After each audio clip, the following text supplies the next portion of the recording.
Rock Thomas has a question for you.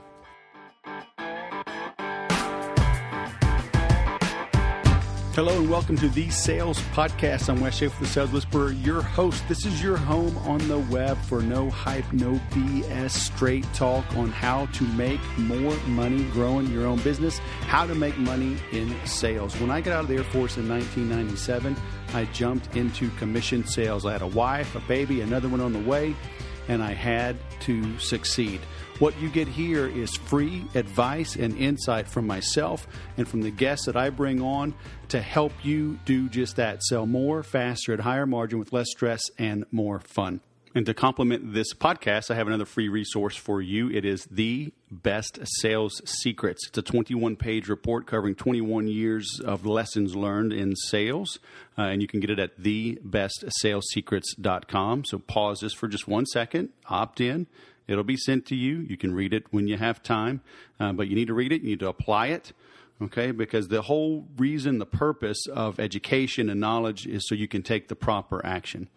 Okay, now after you get that report, come on back and hit play because you're in for a treat with Mr. Rock Thomas. This guy is an overachiever, but he tells a story of how he pushed himself so hard, he actually lost all of his hair. It's a rare condition, but it does happen, and he talks about how that setback, how that obstacle, that issue, how it impacted him, what he learned from it, and how he grew from that setback and other setbacks in his life to end up creating a life worth living. So enjoy this interview with Mr. Rock Thomas. Rock Thomas, possibly the guy with the coolest name ever to grace us at the Sales Podcast. Welcome from Canada. How are you, man? I'm doing awesome, Wes. Great to be on the call. Thanks for having me. I appreciate you taking the time. For those that may not know you, would you mind take a minute or two, tell them about your entrepreneurial background and how you came to be where you are, and then we'll dive down the rabbit hole? Sure. I guess from starting off, growing up on a farm, I learned how to work hard. I've kind of been entrepreneurial from a young age. I think most people I talk to have some event in their life. Like for me, it was, my parents didn't have a ton of money, so I learned to cut lawns and shovel walkways for people, and then realized that if I could get my friends to do it, I'd be better off. And I started to realize, is I guess a lot of the people on your call here, entrepreneurs, there's two businesses we're always in. One is providing the service of the business. The other one is finding the customer, or what we call client acquisition. Mm-hmm. So I started to focus on acquiring the client and then delegating everything else out to other people from a young age. And certainly worked my fair share, driving taxis in Australia and modeling in Thailand and teaching people how to speak Japanese and little acting parts in movies and bankrupt restaurants, and kind of found my way into real estate in 1990. I was really crappy at it, didn't have any sales experience, but I learned about modeling from other people. Had a great mentor, my first millionaire that I really knew. And it was there that I realized that there was a lot I didn't know. And in opening up, being courageous, to be vulnerable, and learning that there was a way to get some guidance, I soon became the best salesperson, selling 100 homes a year. A few years later, bought the company, took it to 270 salespeople, sold $1 billion of real estate a year, got excited about personal empowerment through Tony Robbins and Deepak Chopra and Wayne Dyer and a whole bunch of other guys, and started to accelerate my success that way. Wrote a book, started speaking, coaching, and now I have 14 different streams of income. Most of it I don't have to pay much attention to, and fortunate enough to be, the CVO of an adventure mastermind group, living the dream, traveling the world. Just came back from Machu Picchu, and passionate about sharing some of the failures, of which I've certainly rewritten the book on that one and got my fair share, and now just passionate about helping people try to fast track to financial freedom. Very cool. So you travel the world, you learn about two things. So the interesting thing, I love what you mentioned very early on, was that you learn how to do the work, but you learn about client acquisition. Do you think you didn't quite know how to apply it in real estate, or what? Because I've seen in my business and in life, and I tell people all the time, I feel like it's 10% product and 90% promotion. Would you agree? Because talking about that client acquisition, I see most entrepreneurs either don't know that or they forget it, and they just slog around being a deliverer of the services. and never really rise to the level that you have? Yeah, well, I think that the reason people don't do that is the part that intrigues me, actually, is why do people do what they do, and why can't they get themselves to do what they want to do or say they want to do? And the real reason is client acquisition involves our biggest fear, rejection. Right. And embarrassment and humiliation and waste of time and I don't know how. So what we do is we get caught up in the service. Is, I can make somebody a coffee, or I can fill out a form or do an appraisal or whatever it is. It's safer. So the psychology is that people go there, our brains go there. But if you truly want to grab life big, what you do is you become courageous. You allow yourself to make mistakes. You fail your way forward. You teach yourself that there's winning and learning, not winning and losing. And that if you get a yes in business, you grow your business. You get a no, you grow yourself. So it comes down to having a strategy, mentally. And I like things. I like to fly first class. I like to travel the world. I like to have a nice house. I like to go on trips at Christmas with my children. That requires a certain level of finances. So I just go, not doing lead generation equals pain versus most people go lead generation equals pain. I just flip it. And how do you just flip? It sounds easy, and obviously it's powerful. But people listening to this right now may be driving to an appointment, driving back from an appointment they lost. I mean, how do they flip it to begin to achieve success? Yeah, well, great question again.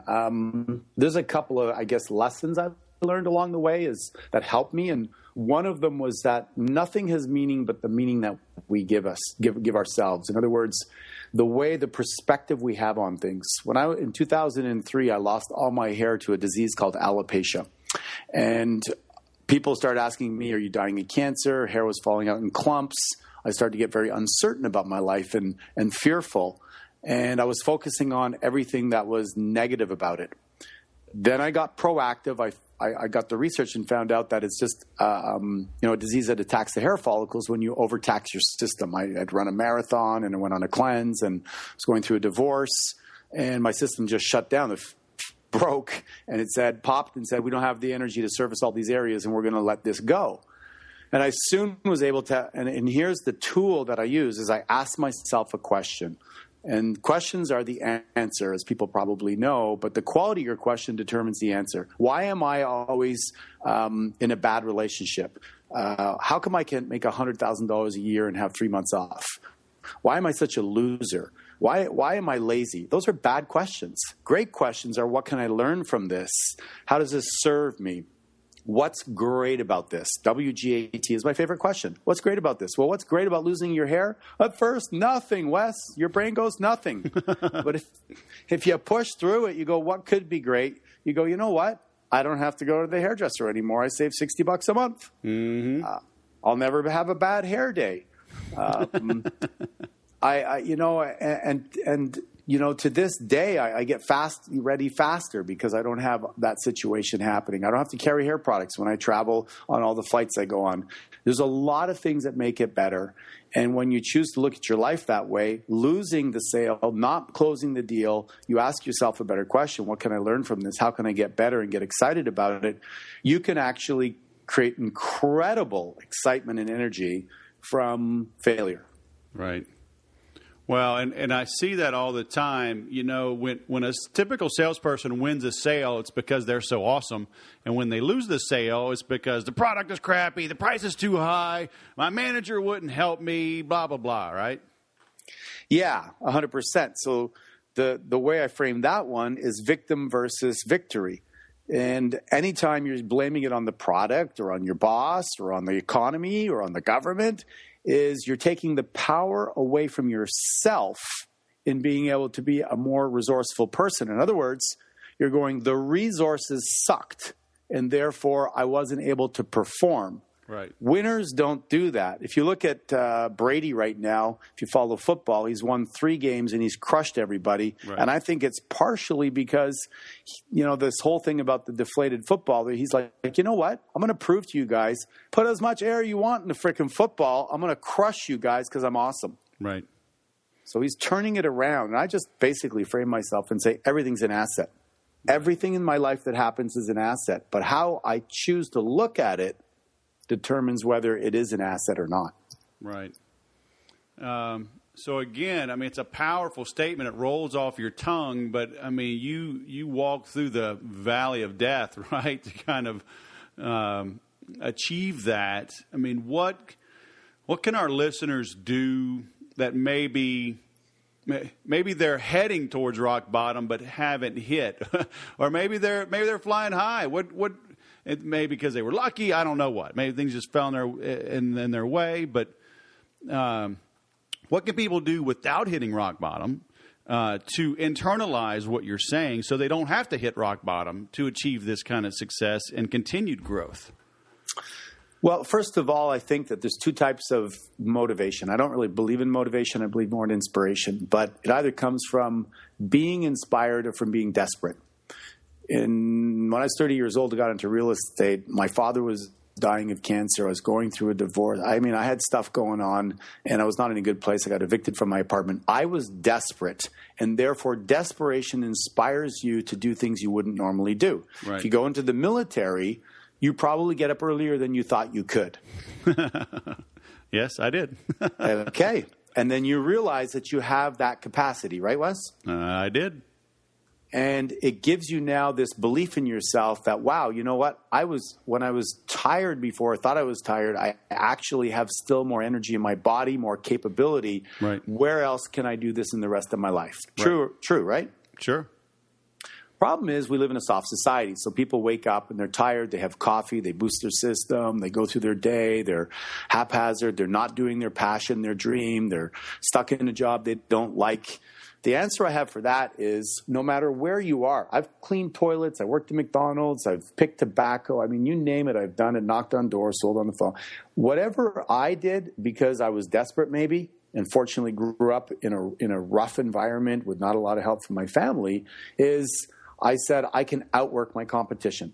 I can keep on showing up 100%. And what it led to is opportunity.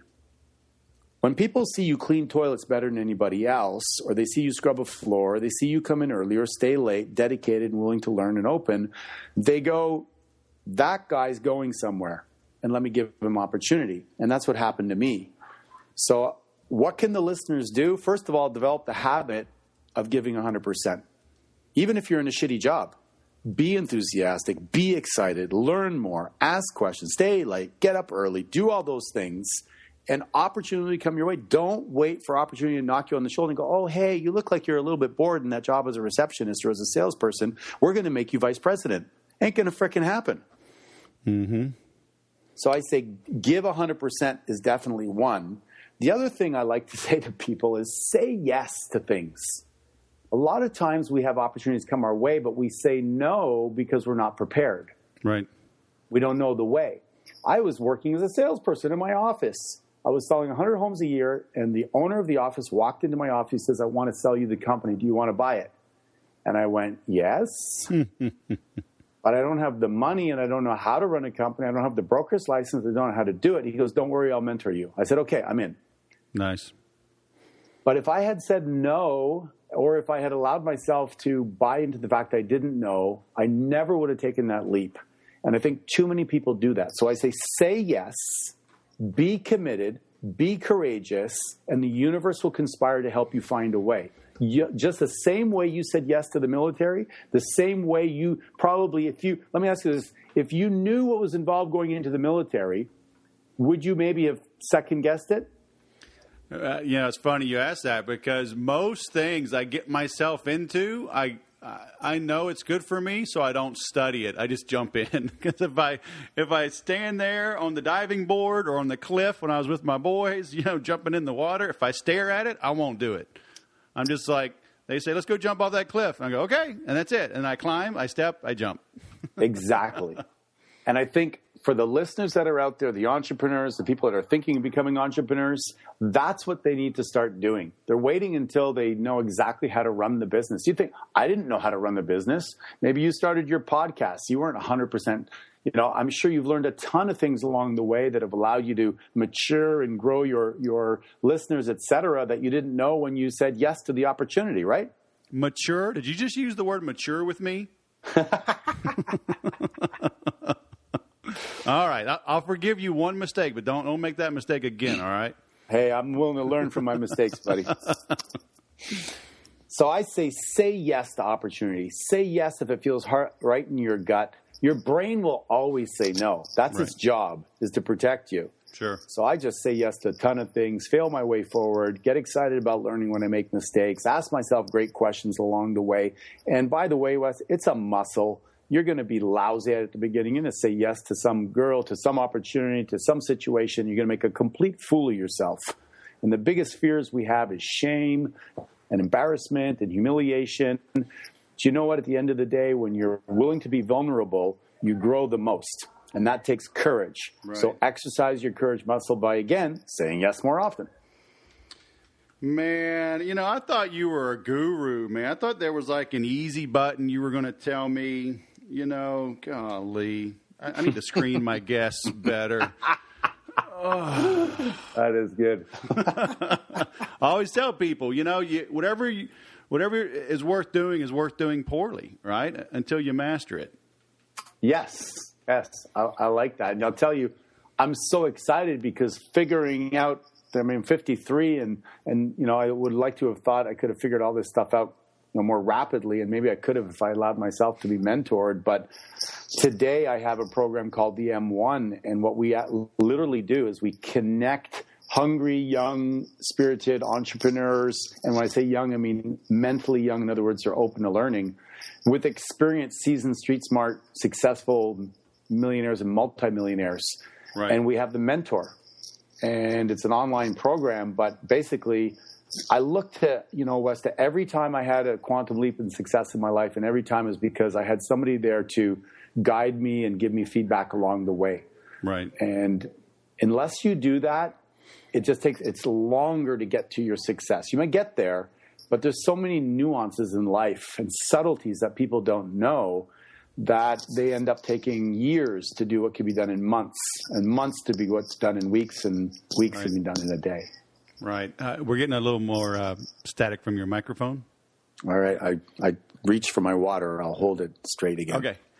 So I'm on your site, inside them1.com. And so I see, and I was looking at your other sites too as well, but I see people jumping out of airplanes. I see people climbing across wire rope bridges. You've traveled the world. I think you mentioned Machu Picchu, and I see others around. I mean, it looks like you're in Asia someplace. And I know the quote, average and ordinary are going to look at that and say, oh, I wish I could do that, but that is not for me. There's no way that could be me. There's no way I can be a millionaire. There's no way I could drive a Bentley. There's no way I can get out of debt. There's no way I can lose weight. And so they think this, and they are a little bit, you mentioned motivation versus inspired. So maybe they get a tinge of inspiration, but probably a lot more almost demotivation, looking at that saying, that could never be me. How do you shake them out of their slumber? I really like your frame, the way you look at things, because you look at them, I think, like a lot of people are looking at things. Approximately 97% of the population will never be financially free. I achieved it at the age of 40, and even though I was evicted and broke at the age of 30. And I did it through what we teach in the M1. And most of the challenges we all hear, psychology is 80% of success. What it really is what you just talked about, is that people have that little voice inside of themselves that isn't based on ability. It's based on doubt. I'm too short. I'm too tall. I don't have the upbringing. I don't have the time. I have kids, whatever. It's a story we create for ourselves. Mm-hmm. There's not a lack of resources. There's just generally a lack of resourceful people. So what I've found is that The M1 program is designed to give people the references that they're capable. So as an example, if you are in a room with, let's say, Bill Gates and Warren Buffett and Richard Branson, the conversation would probably be around possibility versus doubt. Would you agree? Sure. So what happens is if you're right now, the culmination of your 5 closest friends, I'm going to tell you right now, if you don't upgrade or change those, not from a perspective of connection and love, but from a relationship of possibility. Mm-hmm. So I surround myself with GoBundance with multimillionaires, people who are badass, hard-charging entrepreneurs that say yes to things and figure it out along the way, that have multiple businesses, that leverage themselves, that delegate, that are courageous, etc. And when you have a conversation with them, Wes, it's all about possibility. Did they mess up? Did they screw up? Did they fail? Absolutely. But they don't linger there. Right. So the idea behind the M1 is an online program, whether you're in Australia or Alabama. You can get on this online program. We put people into units. You'll appreciate this as a military guy. Units of 20 to 30 people. Okay. And they march literally toward their million. I've never seen anything like it on the planet. The idea is that when you are in a peer group, and you can maybe let the listeners know that when you were in your military experience, were you in better physical shape or in some of the best physical shape of your life? I was. And compared to today, honestly, would you say you're not as in good physical shape? I am in better shape than people my age, but I am not as in good a shape as I was 20 years ago in the military. Thank you for the honesty. And the simple reason is that we will perform to the level of the expectation of our peer group. Mm-hmm. So you put yourself into a unit of 20 people that are all about growing, learning, and applying the curriculum of the strategies and principles of success in the real world today. They perform at an accelerated pace. Sure. Then they're given access on a weekly and monthly basis to check in and be mentored by a millionaire. Ask them questions, ask them for resources. What would I do in this situation? And sometimes it's read this book. Sometimes it's listen to this podcast. Sometimes it's, refer to this person or use this strategy, etc. But what happens is that they accelerate the pathway. They create a community of people that are all like-minded. And all of a sudden, they start to believe that they can do it. Right. And once they start to believe, their confidence goes up, their behavior changes, and that's when it kicks in. You get the accelerated success. And it's not a fancy formula. It's just one that's practical in the world we live in today. Right. The magic usually is in the simplicity, huh? Yes. Yes, anybody can make anything complicated. It's the successful that make things simple. Right. And then the part I'm super excited about is after 6 months of going through this program, we show these young-minded, open-minded, spirited individuals how to record a 2 to 3 minute video. And that video, a bit like Shark Tank or like The Voice, that video is kind of presented to these millionaire mentors. And from that, they choose people that they maybe want to partner with or mentor, fly them into their town, have them shadow, or if maybe somebody's got a great idea for an app or for, they want to invest in real estate, but they're looking for somebody with capital. We find people pairing up, and that's when the opportunity explodes. Because think about it. When you were in your 20s, if you could have hooked up with a millionaire and had them back you on an idea you had, that's an opportunity that doesn't come on every corner. Would you agree? Sure. And that's the essence behind it. Because there's a lot of successful entrepreneurs like myself. I run several different companies. If there was some guy that was presented to me, kind of like matchmaking, that was just trained not to make excuses. He knew that he had to have a routine in the morning to get himself focused. He was the type of guy that showed up early, stayed late. He was the kind of guy that was aware of personality traits and habits, and he had influencing skills and presentation skills, and he was confident, and then he was ready now to fill a place on one of my companies. Mm-hmm. I would love to have somebody that was groomed that way on the success principles. Wow. Mm-hmm. So what do you think about balance? We always hear about work-life balance, but I've had many outrageously successful entrepreneurs like yourself, but they had to go through that valley of fire, or valley of death, right? Divorce, evicted. I've had people that are bankrupt. I mean, and now they're millionaires. They have multiple businesses. Do we have to go through those extreme lows? Or, I mean, and can you even answer that? I mean, because, your life is your life, right? You endured what you've endured to get where you are.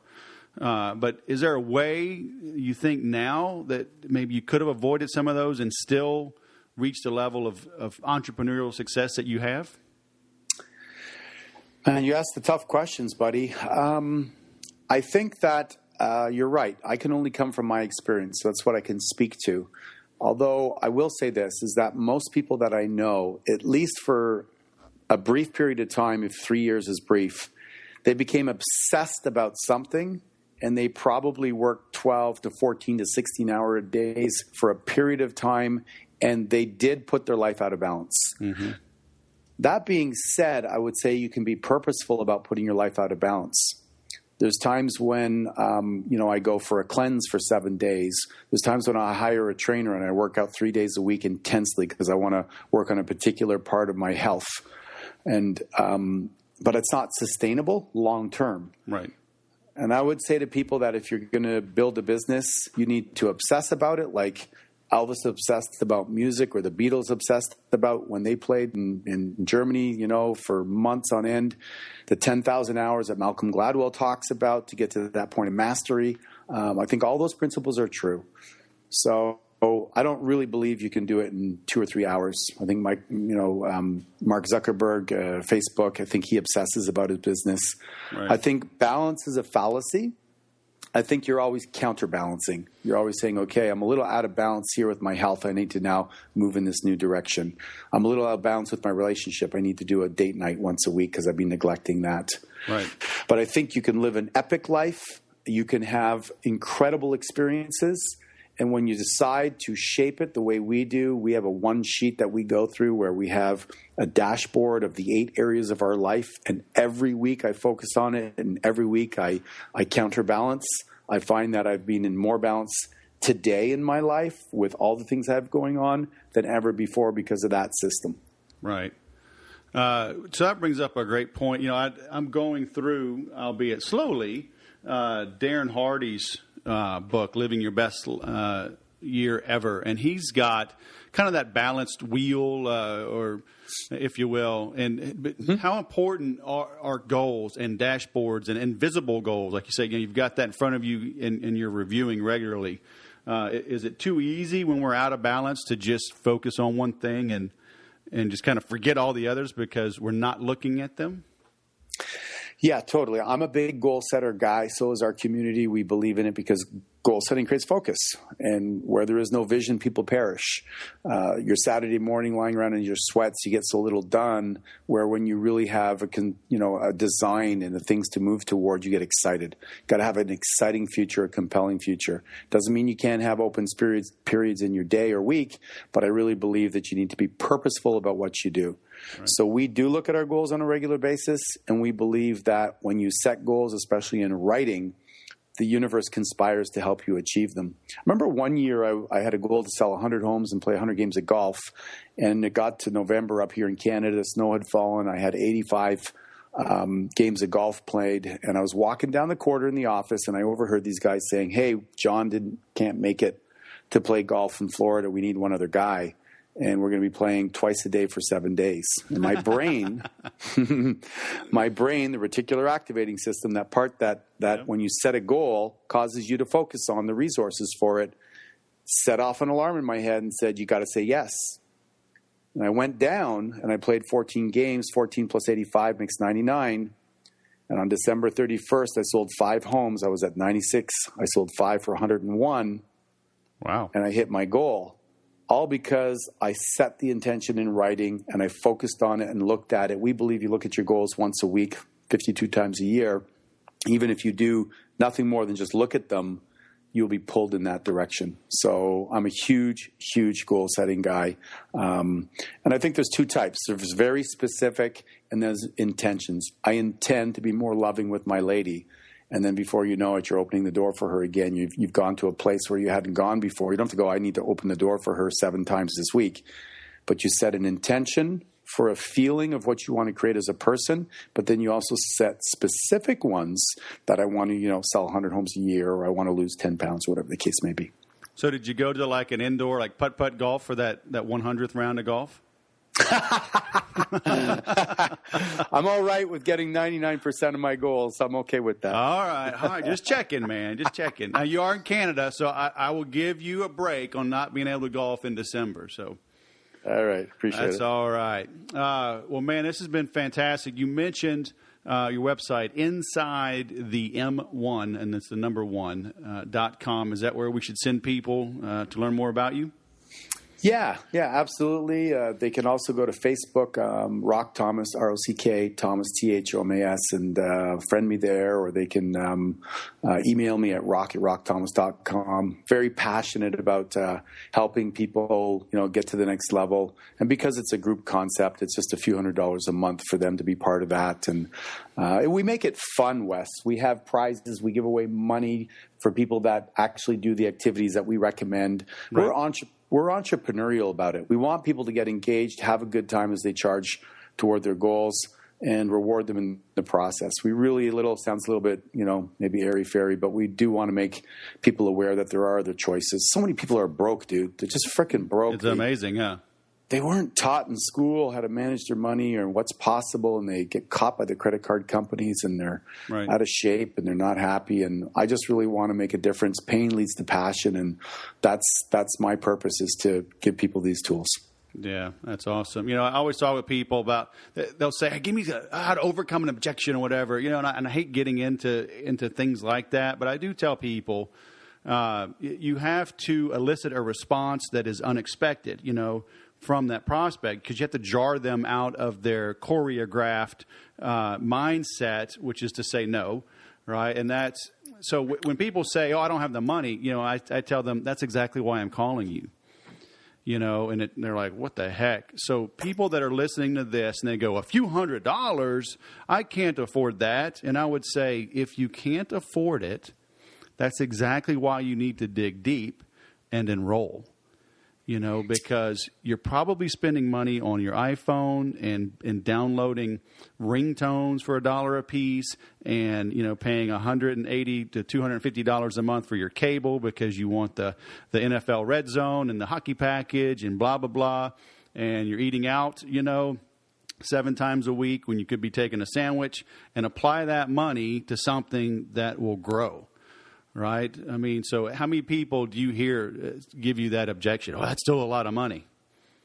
Well, I mean, I love what you said there, because you're touching on a lot of points that people take for granted, and they kind of latte themselves to death. Yep. And I agree with you. I think that when you got to ask yourself, am I on the path that's going to get me further down the road, or am I on the wrong path?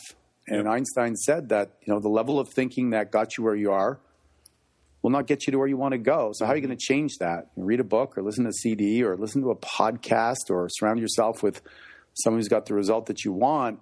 And if you're not inspired or motivated, then you need to throw yourself in the deep end of the pool, and all of a sudden you'll be inspired to start swimming. Yeah. You got to be courageous about your life. My biggest fear, Wes, is not to live my life fully, and I've been blessed by that, because it causes me to I remember walking by a pretty girl and thinking, man, I'd love to get to know her. And then my brain is like, yeah, but she might reject your ass. And I'm like, you know what? So she might also say yes. Yeah. She might also say yes. And I can't give that up. Right. It's caused me, to meet women and get business opportunities that I never would have by saying no to myself. So yeah, jump in the deep end, get for it. And you know what, honestly, I charge $1,000 for half an hour of coaching. $300 a month for all that is in this program it's a joke. It's the best value you'll ever get. Right. But a lot of people can't afford $1,000 for that. So this is the way to leverage it so that they can get themselves engaged. Sure. All right. Rock Thomas, inside the M1.com. Thanks for joining us all the way from Canada, eh?